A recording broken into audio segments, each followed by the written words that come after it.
Well, hey, folks, welcome to the program. Welcome to the pre-show.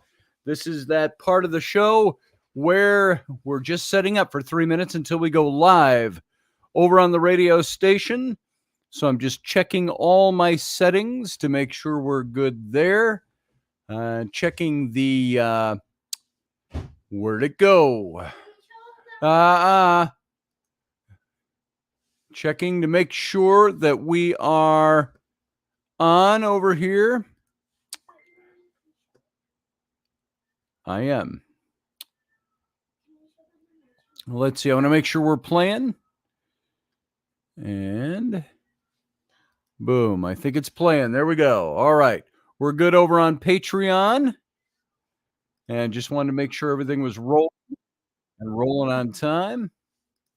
I'm going to reload that page. This is what the pre-show is for, folks. Just getting set up.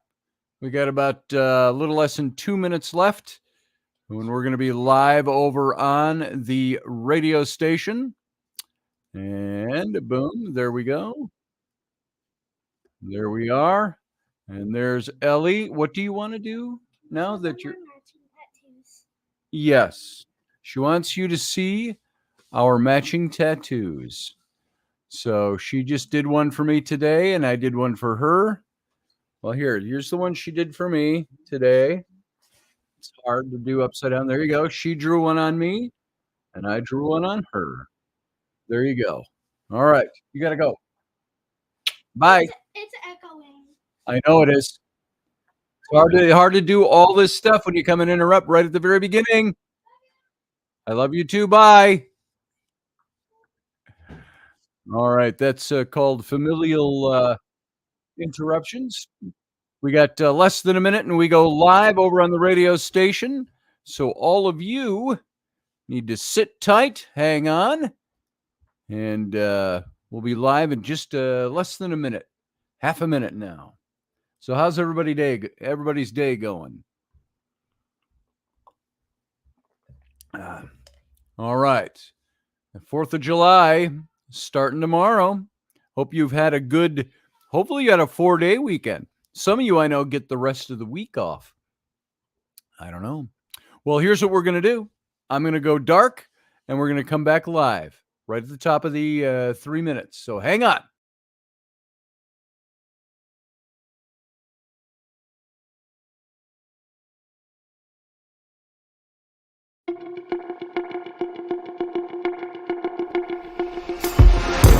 The Intrepid radio program with Scotty Roberts. Intelligent talk.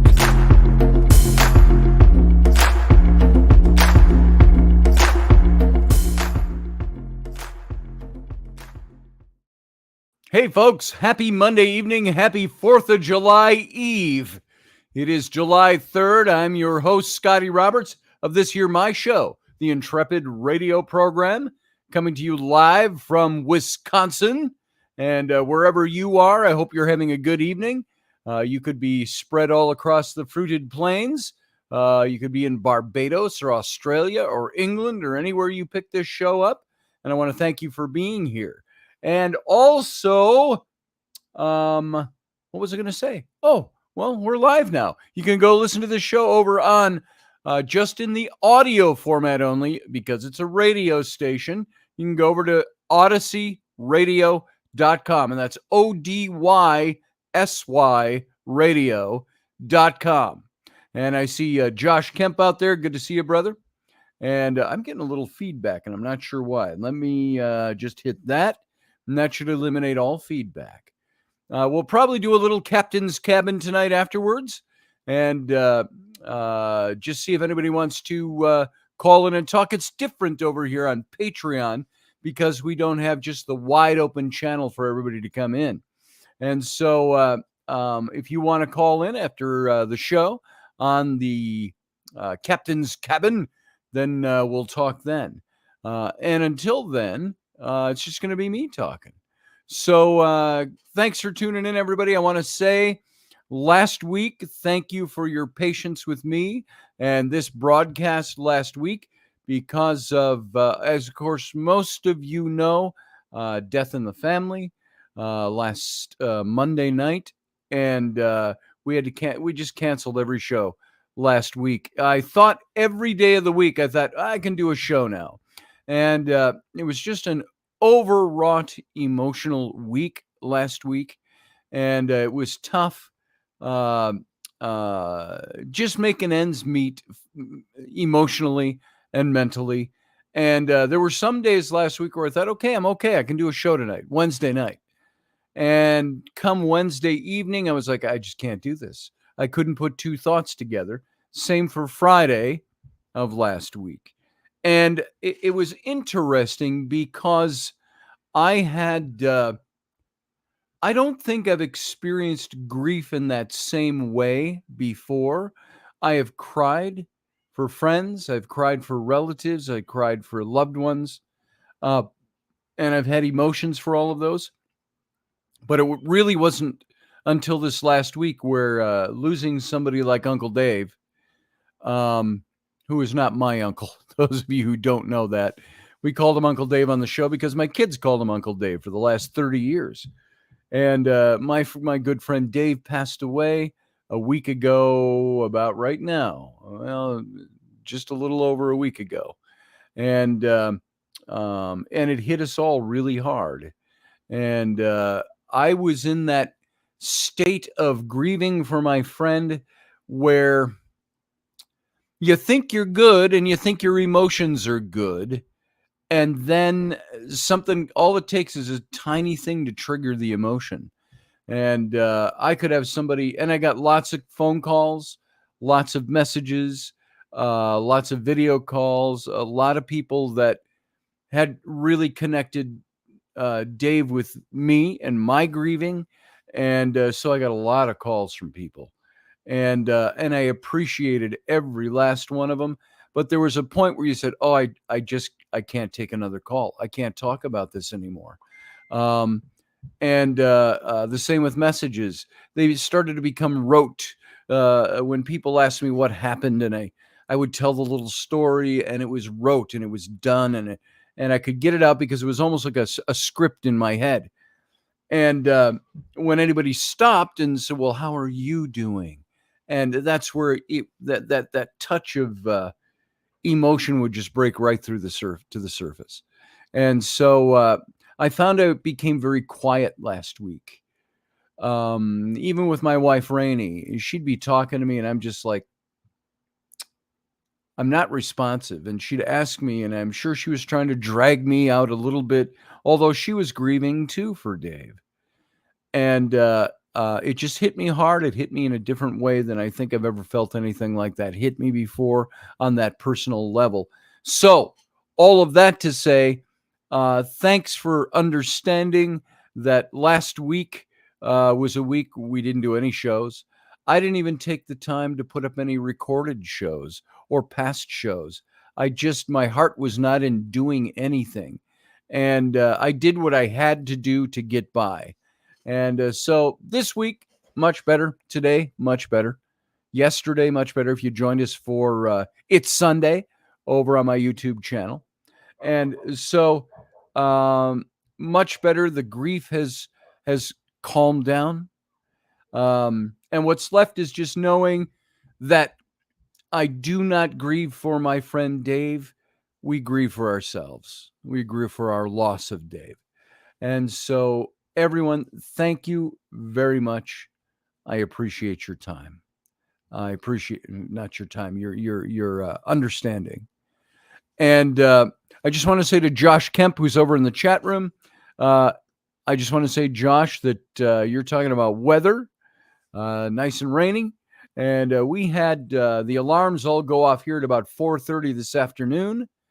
And they were talking tornadoes. We had the really cool clouds that you could see the two layers starting to converge, and the winds coming from different directions, and cold and warm, and it was really kind of ultramarine. Ultramarine's not the word. I think a dark blue with that. It's that turquoisey greenish blue in certain layers of the clouds in front of us, and then the real wispy clouds that were all had fingers coming down. like that, swirly fingers, and then the big black clouds and the big black behind it. But it had all gone over us, and it was moving east of us. You could see blue sky and light sky back behind us, and it rained. And then a second wave came in a couple hours ago, and it just soaked us, which we needed.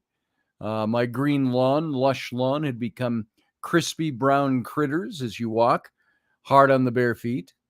And so we got some nice rain. And so just seeing Josh and thinking of what you do with your weather channel and how it was here today. So it's pretty neat. I love a good thunderstorm. And there's nothing about a thunderstorm I don't like unless my house is being struck by lightning. or me. So that's what we had today. And that was all for Josh's benefit since he's over there watching. And what else have I got before I dive into tonight? I just want to make sure everything's playing all right here. Yeah, we're playing good. And hey, Barbie D, good to see you. Randall Flagg, good to see you too. You've never been in a tornado, but you've seen those colors in the sky. Yeah. I've never been in the midst of one or had my home ruined by one or anything, but I lived in a small southern town when I went to college down in Owatonna, Minnesota. And there was one summer I remember we got hit with, in the area, rural farming area, we got hit by 13 tornadoes. And it didn't come through the downtown or anything, so we kind of lucked out there. So that was good. So anyway, to everybody who's here, welcome. And we're going to proceed. I chose a topic kind of at whim today. I was looking up stuff on mythology. I wanted to look at mythology from the standpoint of like a Campbell, who wrote all about mythology. And I've studied mythology. I've considered at my age, my bright young age of 62, going back to get my doctorate, possibly in mythology, psychological aspects of mythology, and so on. And I was just looking up some things about mythology today, and I ran across an article about myths of infidelity.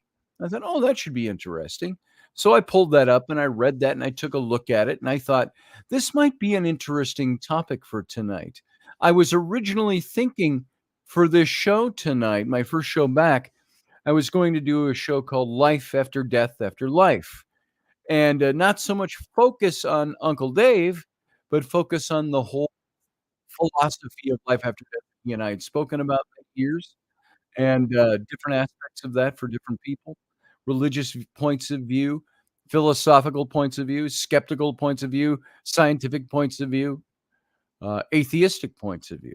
I thought that would be interesting, but I got a little stuck on that topic, not for any reason other than I know infidelity hasn't touched all of us. But if all of us are honest, at least to a certain extent, and I would say there are very few people that don't fit into this. I don't want to offend you if it's not something that's ever crossed your bow, a shot that's ever been fired across your bow. But most everybody has had at least the thoughts, the temptations, the opportunities that were offered. And that doesn't mean everybody did it. It just means it's there. And it's something that we all um, especially in Western society, that we all deal with to a certain extent. And that is the availability of infidelity, the availability of breaking loyalty with your spouse or your partner. Those opportunities exist multifold. Uh, it's different in different walks of life. You know, you could live in the country and live in a small town, have a farm. You know, I'm thinking of more isolated types of living, but even in those situations, it's been well known to happen, um, especially in city life and modern urban life. Uh, where you work out of your home and you work with other people.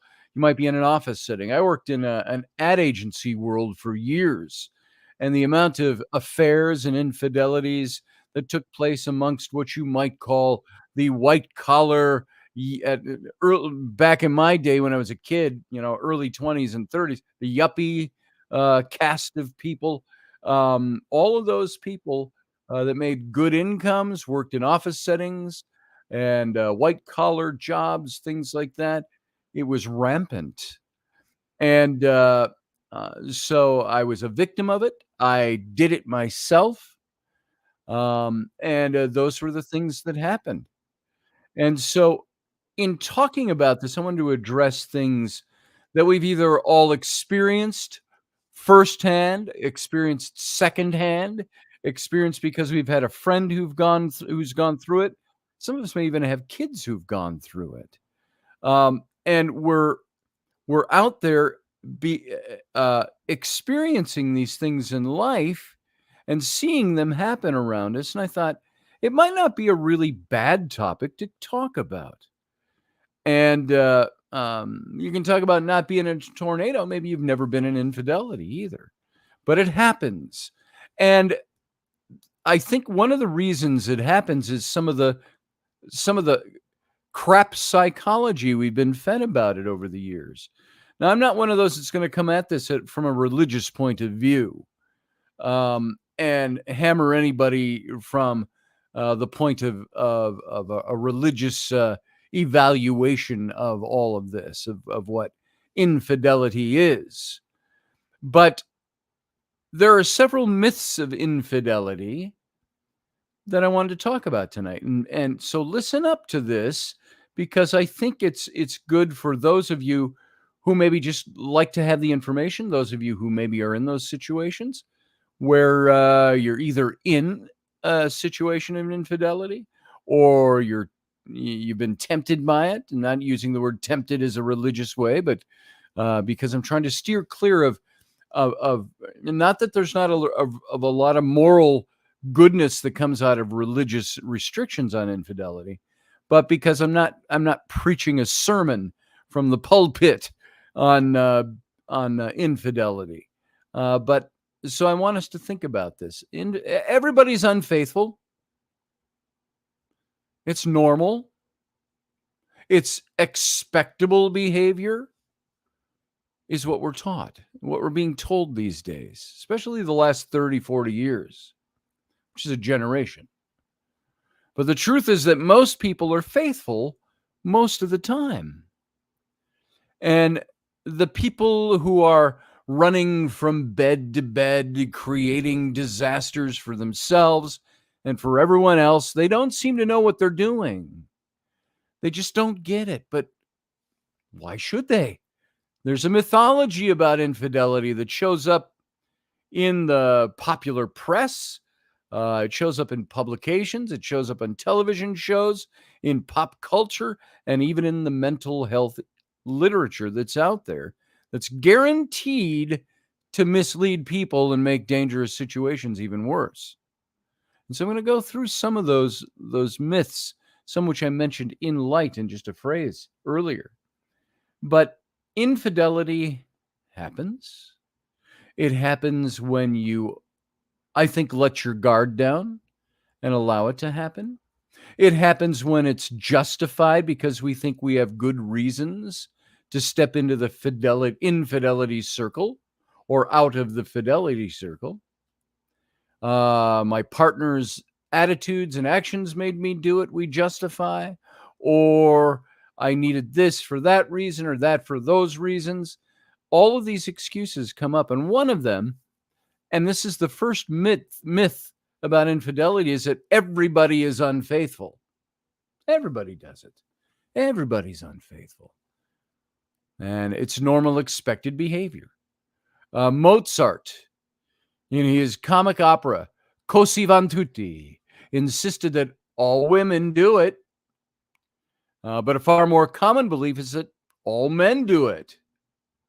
It's higamous or hogamous, women's monogamous, hogamous, higamous, man is polygamous. This is the way that went. And so in Nora Ephron's movie Heartburn, Meryl Streep's husband was left for left her for another woman. And she turns to her father for solace, but he dismisses her. He dismisses her complaint as the way of all male flesh. It's just what guys do. If you want monogamy, marry a swan, he tells her. So we don't know how many people are unfaithful. If people will lie to their own husband or wife, they surely aren't going to be honest with poll takers. But we can guess that 1/2 of married men and 1/3 of married women, very broad numbers, I realize, have dropped their drawers away from home at least once. And that's a lot of infidelity. I had my old pastor friend, Parson Larson, who you've heard me affectionately refer to him as that. We were sitting talking about all this stuff once when I was going through my divorce stuff and the stuff my ex was doing.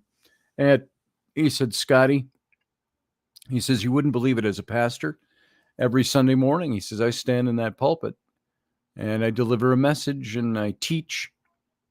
He says, I look out at that audience or the congregation, and he said, you wouldn't believe the number of faces that I know of people that are in affairs, infidelities, and so on.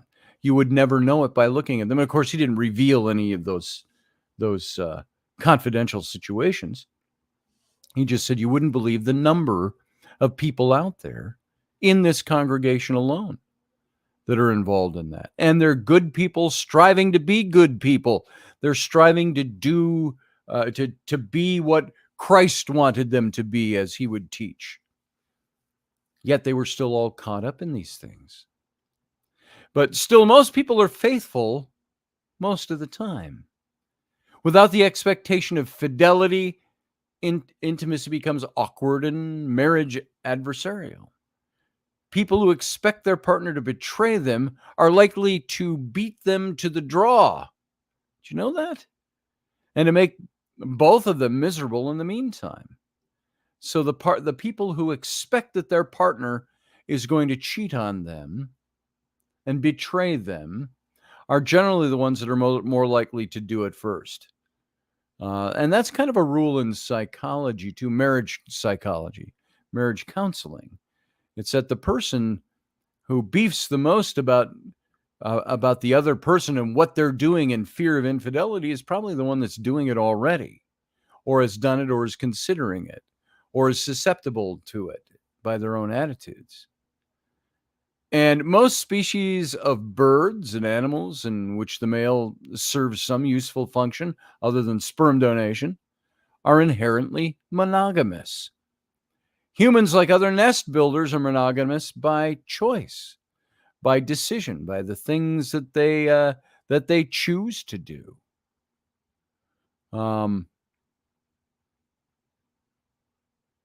They're in. Let me also add that humans are monogamous by nature, but imperfectly so. We can be trained out of it, though even in polygamous and promiscuous cultures, people show their true colors when they fall blindly and crazily in love.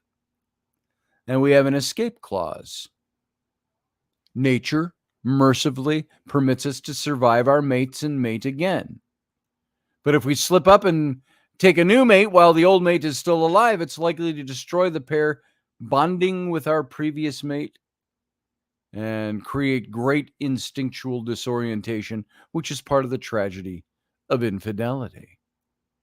Now, marriages, as I've said before, can withstand infidelity. They can survive infidelity. They can forgive infidelity and move on from infidelity and have happy, wonderful lives together. But there are things that a marriage can't survive. A partnership cannot survive. It cannot survive disdain for the other person. It cannot survive complete and utter loss of respect and trust for the other person. However, respect and trust can be rebuilt. We have the ability as humans to do that. So that first myth is that everybody's having an affair. that everybody does it, everybody sleeps around, everybody slips up and sleeps around. All of those things are that's a myth because it's not necessarily true. Number 2 is that affairs are good for you. An affair may even revive a dull marriage. That's that's the second myth, that affairs are good for you and might even revive a dull marriage. Back at the height of the sexual revolution, the Playboy philosophy and its cosmopolitan counterpart urged infidelity as a way to keep men manly and women womanly and marriage vital. They actually encouraged it. And there's been such books lately like Annette Lawson's Adultery and Dalma Haynes' The Erotic Silence of the American Wife. These are books. Women have been encouraged to act out their sexual fantasies as a blow for equal rights, no pun intended. And it's true that if an affair is blatant enough, and if all hell breaks loose, that the crisis of infidelity can shake up the most petrified marriage. Of course, any crisis can serve the same detonation and the function. And burning the house down might be safer, cheaper, and more readily forgivable by the way of getting attention for your marriage. But an affair might do that, but so could many other things. Many other things that are tragic things to families. However, utopian the theories, the reality is that infidelity, whether it's furtive or blatant, it will blow hell out of marriage. And that's exactly what it'll do. In 30 odd years that I've been, make it almost 40 years that I was in ministry, that I counseled people. I can't call it 40 years anymore because I haven't been in that for a long time. But in those times, I've only encountered a handful of established first marriages that ended in divorce without somebody being unfaithful. And often the infidelity kept secret throughout the divorce process and even for years afterwards. And infidelity is the sine qua non of divorce. It's the central focal point of divorce. It's the main factor for divorce. And sometimes even where there's that forgiveness and the healing and so on, and you work on something, it doesn't always make it better. You could down the road just realize we can't make this happen. It's not going to work. And I've gone through that where my wife had an affair and that affair was forgiven. And that involved the whole story of the stories I told of the divorce and the custody and the charges that were made against me to try to win custody and things like that. And, but we reconciled, but really at the core, that never really healed because nothing ever really got better. It was better for a time, and then it just disintegrated. And not mainly because of that, but when something like that happens to a partnership, to a marriage, it has that capability of disintegrating it so deeply that there's not a good way to recover from it. And you may try, you may push at it, and it doesn't always work and it doesn't always last. And I know in biblical Christian circles that I was once involved in, there were rules about getting divorced. And you don't divorce. And wherever you can, you try to reconcile that divorce. And you certainly don't get remarried. And if you do, you're living in sin the rest of your life with that new person. These are the kinds of things we were taught. And I found that all to be the overly denominationally religious side of that was just that. You had to deal with the particular denomination's viewpoints on how those things are to be done in the Christian community. And those didn't always work either. The number three myth is that people have affairs because they aren't in love with their marriage partner. People tell me this. They remember it this way. I wasn't in love with my partner. And that's why they had their affair. But on closer examination, it routinely turns out that the marriage was fine before the affair happened. And the decision that they were not in love with their marriage partner was an effort to explain and justify away the affair. Many times. Now, it does happen. There are people that say, I've just fallen out of love, and they drift so far that they eventually will get involved with somebody else pre-divorce.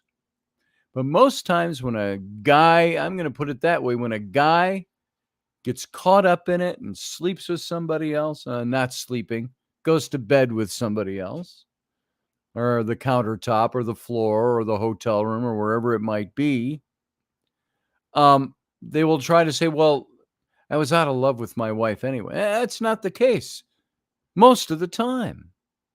Screwing around on your loved one isn't a very loving thing to do, and it may be downright hostile. So every marriage is a thick stew of emotions that range from lust to disgust, desperate love to homicidal rage. And it'd be idiotic to reduce such a wonderfully rich emotional diet to a question of love me or love me not. It's so simplistic that it's best asked off the petals of daisies than real life relationships. He loves me, bink. He loves me not, boink. He loves me, bink. She loves me not, boink. So nevertheless, people do ask themselves such questions, and they answer them for themselves. Falling out of love is no reason to betray your mate. If people are experiencing a deficiency in their ability to love their partner, it is not clear how something so hateful as betraying him or her would restore that. Having an affair, and I'm not talking about just out and out leaving your partner for somebody else, but the betrayal, the one night stands, the affairs, the sleeping with somebody else, all of that. Well, I did that because I've fallen out of love with my partner. Well, that's part of relationship, buddy. That's just the way it is. I have always described love within a relationship as being, you've got positional love and you've got experiential love. In my relationship with my wife, my positional love is like a linear line. I love my wife and she loves me, and this is our marriage. It's like that. The experiential love in a relationship is like the roller coaster. It goes up and down like this. Some days it's really great. Other days it's declining. Other days it sucks. Other days it's building. These are all those variables that are within a relationship. So, and you take those two lines and you lay them on top of each other. You've got that straight linear line of positional.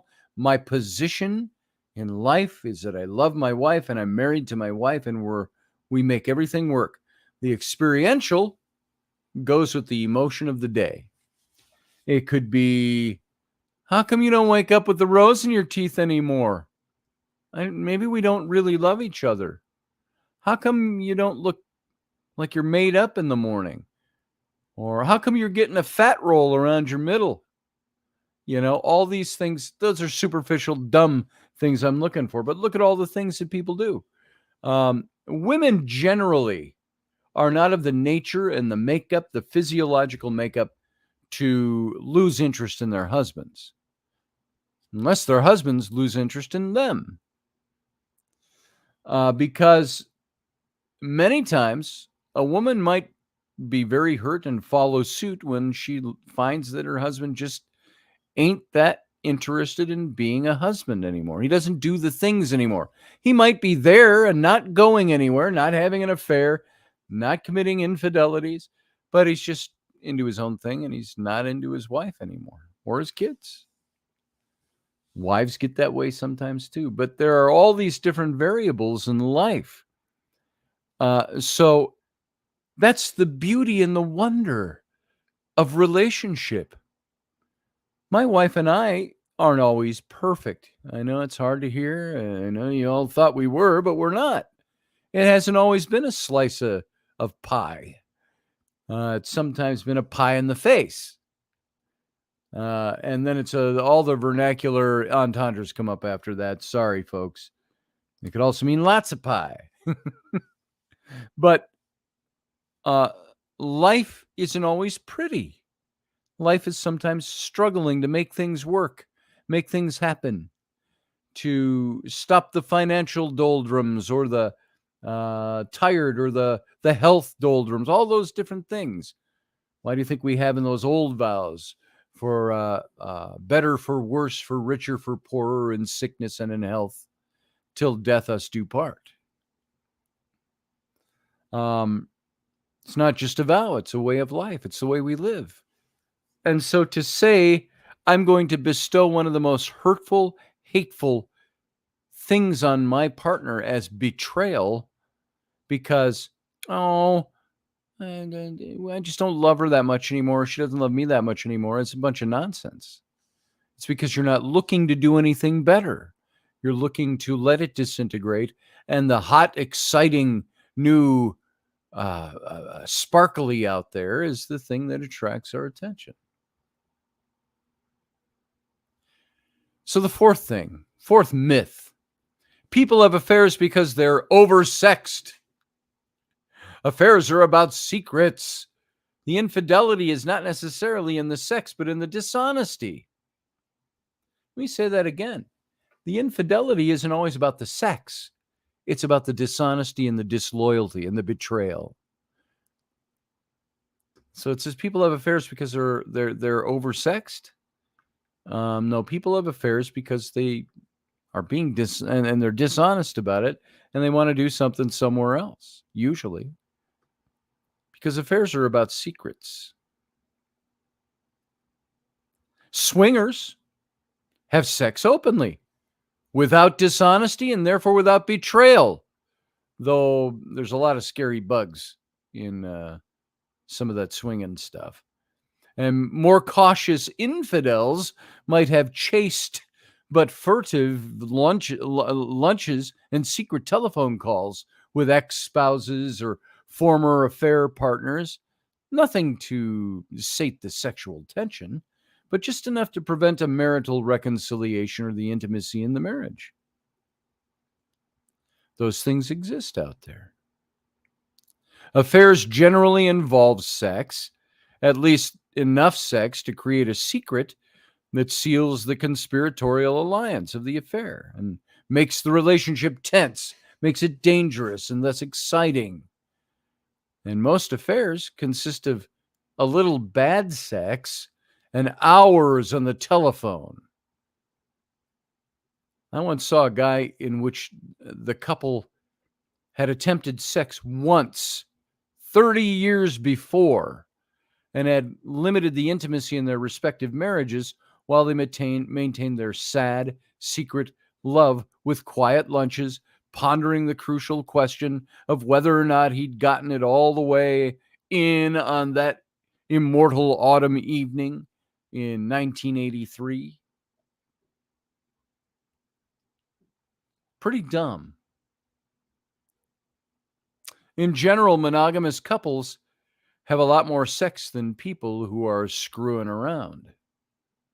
Even on our bad times, my wife and I do pretty well in that category because we enjoy it. We like each other. It's not as much as I want, but it's not all about me, is it, in a relationship? Pardon me while I take a drink.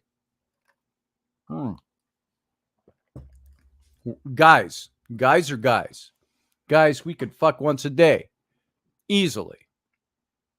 Rarely get tired of it. Women are like, you didn't woo me this week. And the guy's like, we're just having sex. And, that's the way guys think. They're wham, bam, thank you, ma'am. They're all about it. They like it. Women want a little bit more than that. They want more of us. Why should a woman give herself to a man when the man doesn't give himself to the woman? It's a good question to ask.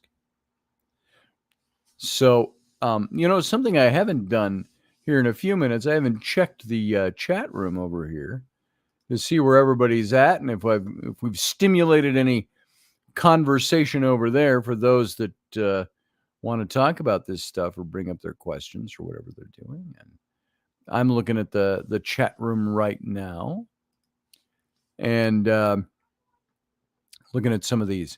I found growing up, says Randall Flagg, that I couldn't hide things easily from my mom. So I assume my wife has those same instincts. When the opportunity is there, I just think about losing my wife over it. It's not worth it. Brother, ain't that the truth? Sometimes we as guys, maybe women do this too, to a certain extent. We can fantasize about something. I know lots of women. I have lots of women friends. Not that I go hang out with my gaggle of girlfriends or anything like that, but I know a lot of women. I know as many men as I know. And it used to bother Rainey that I had so many women friends. Now, they were usually long distance women friends, social media and stuff. And I had to modify some of that behavior because of that. I didn't want to offend my wife. I didn't want my wife always worried. There were some that I would justify. The guy, I say, look, this person, I've known this person before. I've known you, and and it's been okay.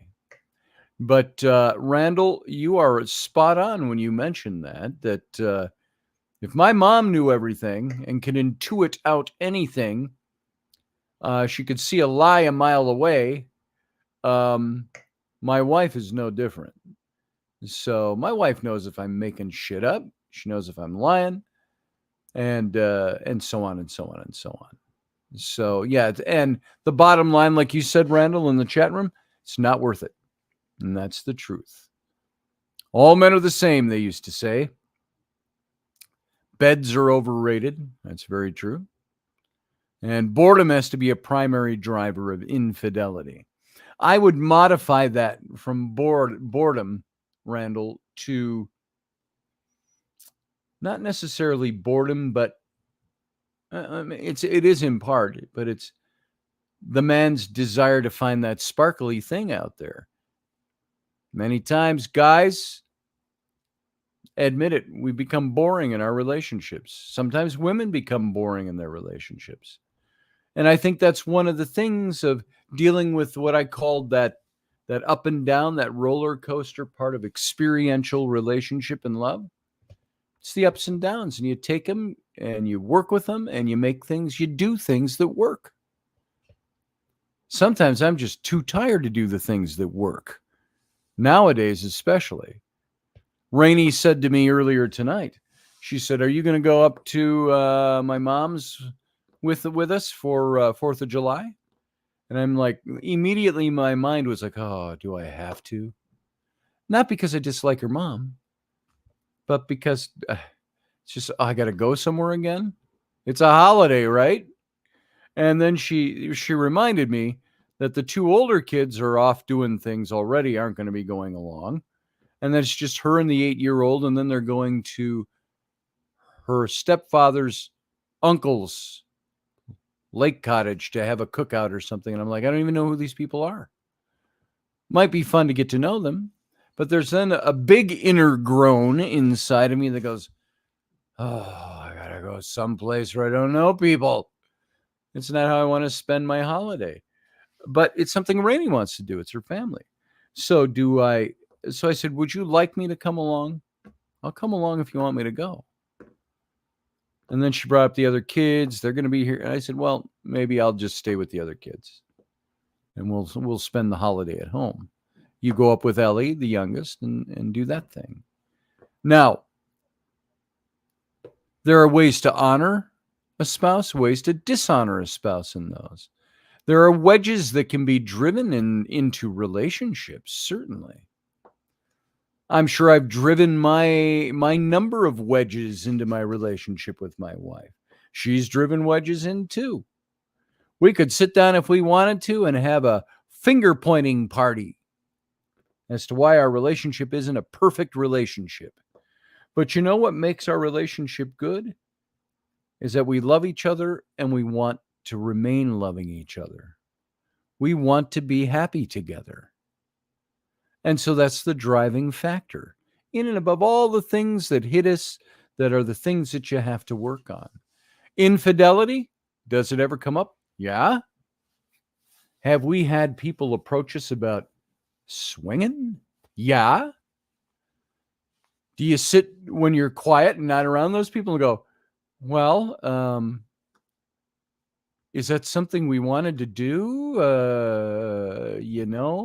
There's a certain excitement level to it, but would that, and then we also talk about, but would that ruin our relationship? Is that something we want to risk? No, we don't. And so, all I'm saying by saying all of that is that opportunities abound for these things. And they're out there, folks, whether you think so or not. Number 5. So we've got about 12 minutes left before we have to leave the radio audience. So we got good time here. Number 5 of the myths of infidelity. Affairs are ultimately the fault of the cuckold. Patriarchal custom assumes that when a man screws around, it must be because of his wife's aesthetic, sexual, or emotional deficiencies. She's somehow failed him in some way. That's a myth, folks. Affairs aren't ultimately the fault of the cuckold. Feminist theory has assured us that if a wife screws around, it must be because men are such assholes. And many people believe that screwing around is a normal response to an imperfect marriage and is, by definition, the marriage partner's fault. And friends and relatives, bartenders, therapists, hairdressers, they often reveal their own gender prejudices and distrust of marriage, monogamy, intimacy, and honesty when they encourage the infidel to put the blame on the other person rather than on him or herself. And that's a way of justifying our actions too. If to say it in kind of crude vernacular, guys, if you're going out to get a piece on the side, you know what? You're more than likely going to find ways to try to justify doing that. Other than just, I was a dick and I screwed around and I betrayed my wife. Period. So one trick for avoiding personal blame and responsibility is to blame the marriage itself. Too early, too late, too soon, after some event, or some unchangeable characteristic of the partner. Too old, too tall, too ethnic, too smart, too sick, too experienced, too inexperienced. This is both a cop-out and a dead end on all of those things. And those are the excuses that are used. Sometimes we find ourselves in that perfect storm, if you will.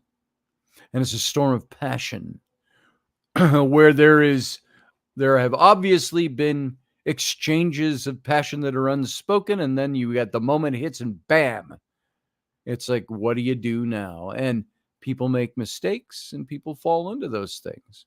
They betray, not because they can't put the stop to it, but they betray because they've basically put themselves in that position.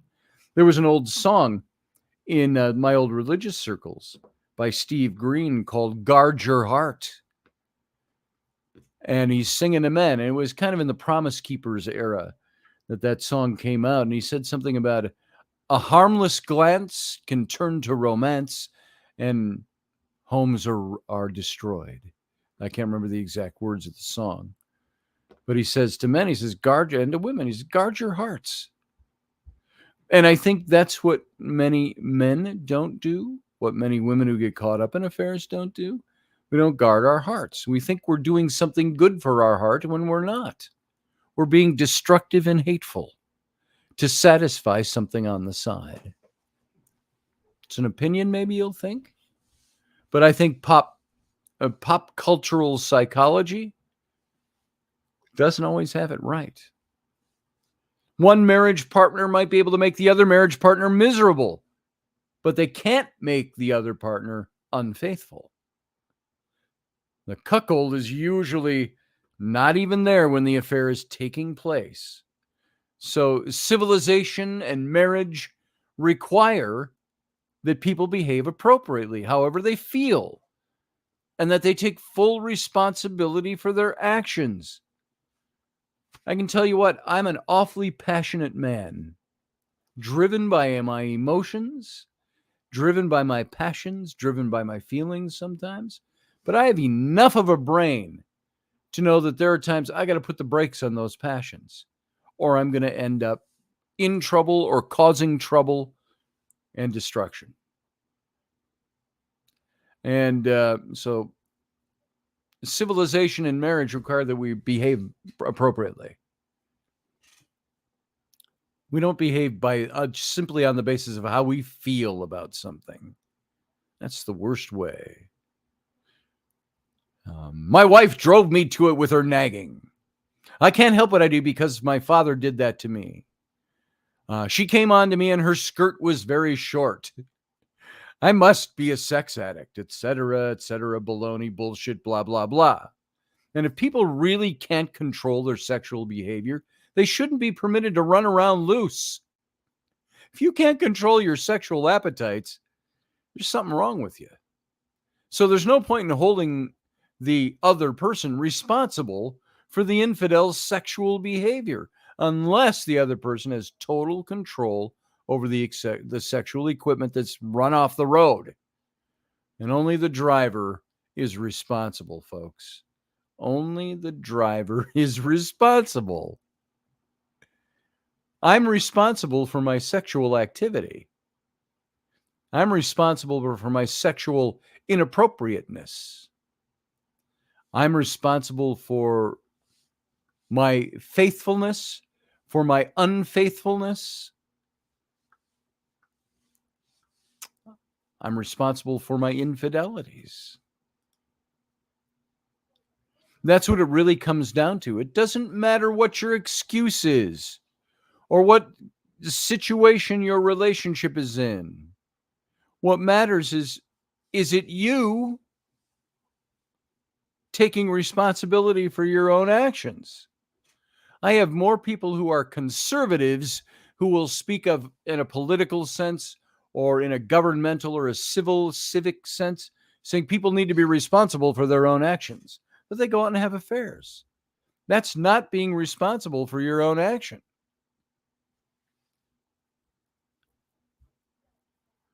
I'm listening, says Barbie D. LOL. I'm glad you're out there listening. Thank you, Barbie. So that brings us to the sixth myth, and I think this is the last one I've got in here. The sixth myth. Say those two words fast together 3 times. Sixth myth is it's best to pretend not to know. There are people who avoid unpleasantnesses. They'd rather watch the house burn down than bother anyone by yelling fire. Silence fuels the affair, which can thrive only in secrecy. Affairs are secret things. Adulterous marriages begin their repair only when the secret is out in the open and the infidel does not need to hide any longer. Of course, it also helps to end the affair. A corollary is the belief that infidels, those who are unfaithful to their spouse, must deny their affairs interminably and do all that is possible to drive the other person to such disorientation that they'll doubt their own sanity rather than doubt their partner's fidelity. And in actuality, the continued lying and denial is usually the most unforgivable aspect of the infidelity. I'll tell you something. I've mentioned this on this radio show before. Rainey and I have been together for 18 years. And it was roughly 11 years ago that I had an emotional affair with somebody. It was not a sexual affair. But that's what my wife, Rainey, said was the worst part of it. Oh, no, it was more than 11 years ago. It was now, it would be 13 years ago. And the sting of that has worn off. It took a while. We had to decide. I let her decide. You can decide if you want to keep me or not. Because I committed infidelity, not in a sexual way, but in a passionate way, a heartfelt way. It was a long distance, somebody across the country that I had only met a couple of times, but knew very well in our circles. And through all our conversations, I was one of those guys that spent more time on the phone. And it only lasted a few short months. And it was only found out by a text message that came after we had ended it.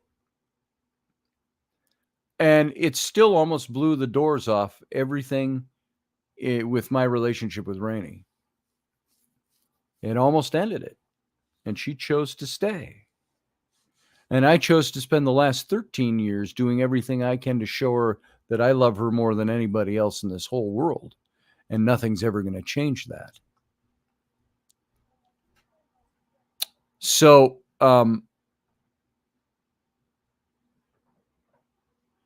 it's the continued lying was the point that brought that up, because I had first denied it. Oh, no, that doesn't mean anything, that text message. And I think the text message from the other person said, and this person was a psychologist, by the way, knew the lingo, knew how to act, but she had sent a message that said to me, I'm trying to learn how to cope with not being able to love you in my life anymore. Something to that effect. And that's what blew the lid off. And I denied it, but it didn't take long to admit it. Yeah, you're right. And I paid my penance. And it's no longer a thing that's held out there in front of my face. It was for a couple of years. So, and I deserved it. One man was in the habit of jogging each evening, but his wife noticed that his running clothes had stopped stinking. So suspiciously, she followed him to his secretary's apartment. She burst in and confronted her husband, who was standing naked in the secretary's closet. She demanded, "What are you doing here?" He responded, "You do not see me here. You've gone crazy and are imagining this." She almost believed him, and remains to this day angrier about that than about the affair itself. So once an affair is known or even suspected, there's no safety in denial. But there is hope in admission. For all of those of you who worry about that. And by the way, I've gone overtime on the radio. Sorry, radio audience, I did not say good night. I got caught up in the reverie and lost the time with the radio show. So we just went off the air over at the radio. So there it is, while I was talking. Sorry, everyone, if you missed out, and you'll see this later, because we're over on the Patreon right now. So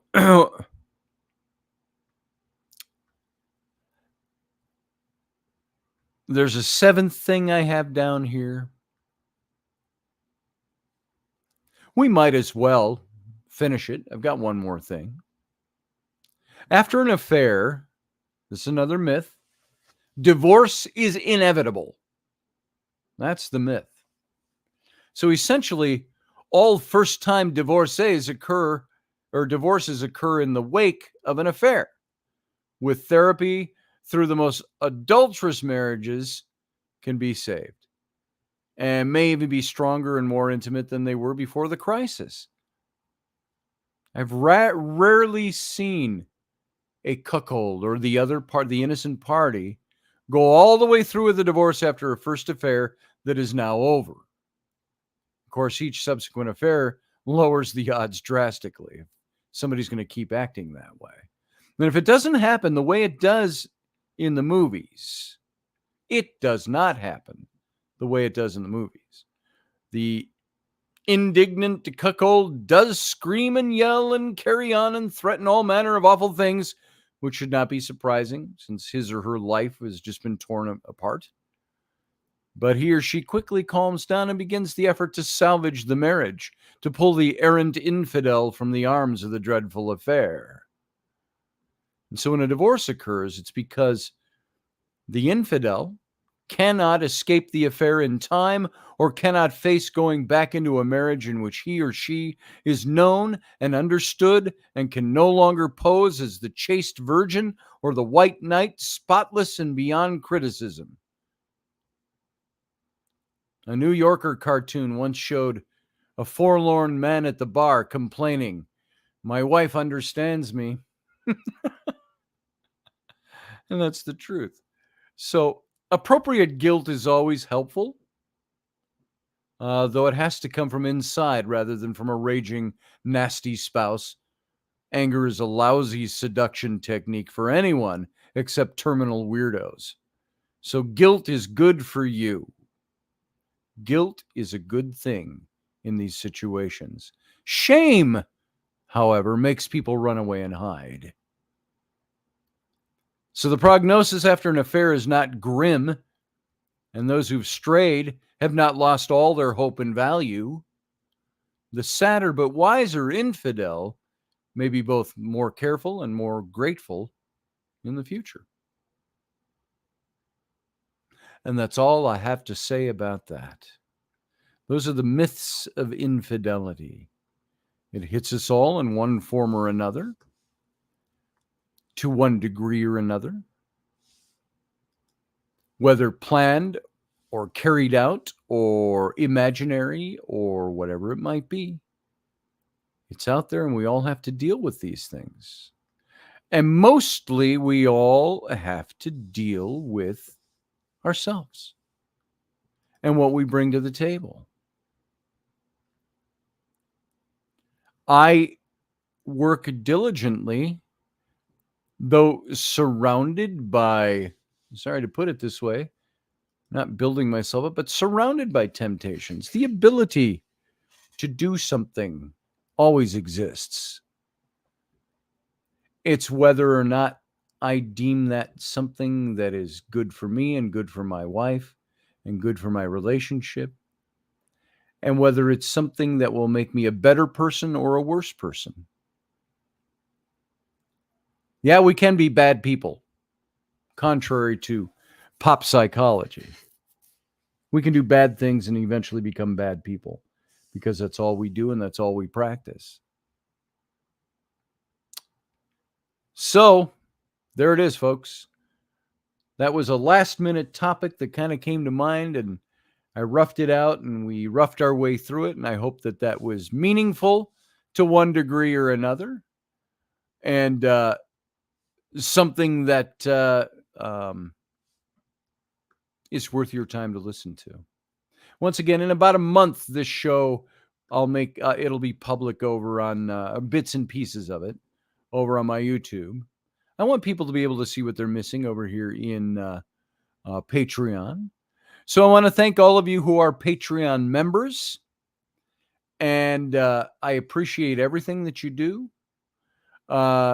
If you would take this Patreon and share it with your friends and the people that you have social media with, let them know where this show is at. That would be awfully nice. And we could use some more members in here. And not that you aren't enough for me, but I think there's room for a lot more people to come on in and be part of this program. So at that, since we don't have a captain's cabin going right now, I talked about it at the beginning, but I don't think we'll do it for tonight. We'll leave captain's cabin for our Sunday morning shows. And every so often, like we did 2 weeks ago Friday, we opened up the show on Patreon to the public so they can come in and see what we're doing here. And so there it is, folks. I have a lot of people who think I'm not doing much radio. Oh, we haven't seen you in a long time. There's no shows on your YouTube anymore. Well, that's because we're doing them all over here on Patreon. And so let's get the word out there, if you will. Oh, and by the way, yeah, there's my tattoo again. I saw it. It's hard to show. There, those are the tattoos that Ellie did for me today. And they're on the part of my arm that's really hard to show without contorting. That's upside down. It's a heart.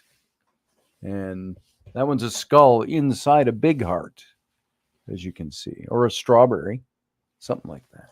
So it's tattoo markers, but they do wash off. So that's all I got, folks. So we're going to get out of here for tonight. I appreciate you being here. We'll be back on Wednesday. And and we'll do more of this, more of the same. We'll have some surprise stuff coming up. I was going to kick into that last week, but of course we lost Uncle Dave last week, and it was a rough time. So those of you who are here and listening and think that we dropped the show altogether, we didn't. Most of you knew what happened and where things have been. So I appreciate your sticking with it, and I appreciate all the calls, all the messages, wishing us well, and checking in on us. It has been a rough time and a rough go. So we're seeing the light at the end of the tunnel now. I think coming out of it, feeling a lot better than I did last week, and my kids too. And I will say this: if you've missed any of the shows that I've done, this last Sunday morning, we talked about Uncle Dave with Reuben Fasthorse and with Dave's older brother, John, and a few callers. And to describe the way the week has been, even my son, Sam, who all of you who are listeners to this show on a regular basis know Sam. And Sam had a dream last Tuesday night. And he asked me about it. And I told him that it definitely sounded like what I would classify as a contact dream. Not an event dream, but a contact from somebody. And if you haven't heard this little story, quick, Sam had a dream. And he was standing in front of a dock that was going out into the water. And out at the end of the dock was a big lumbering pirate ship, or a galleon, full sails, masts and all. And Uncle Dave was standing at the far end of the dock looking up at the ship. And so Sam walked out there to the end of the dock, and he's standing next to Uncle Dave. And Dave didn't speak directly. Well, he didn't turn to Sam in the dream, but he's looking up at the ship and kind of smiling, and he goes, "Ah, fair weather's blowing for a blessed voyage." And then Sam woke up. Fair weather's a-blowing for a blessed voyage. If that wasn't a contact through a dream, I don't know what was or is. And so, guys, I'm going to leave you with that for tonight. You all have a good night, and we're going to get out of here. I will see you again on Wednesday, if not before. And in the meantime, live long and prosper. Join us every weeknight at 9 p.m. Central Standard Time, 10 p.m. Eastern. The Intrepid radio program, a Scotty Roberts Productions broadcast.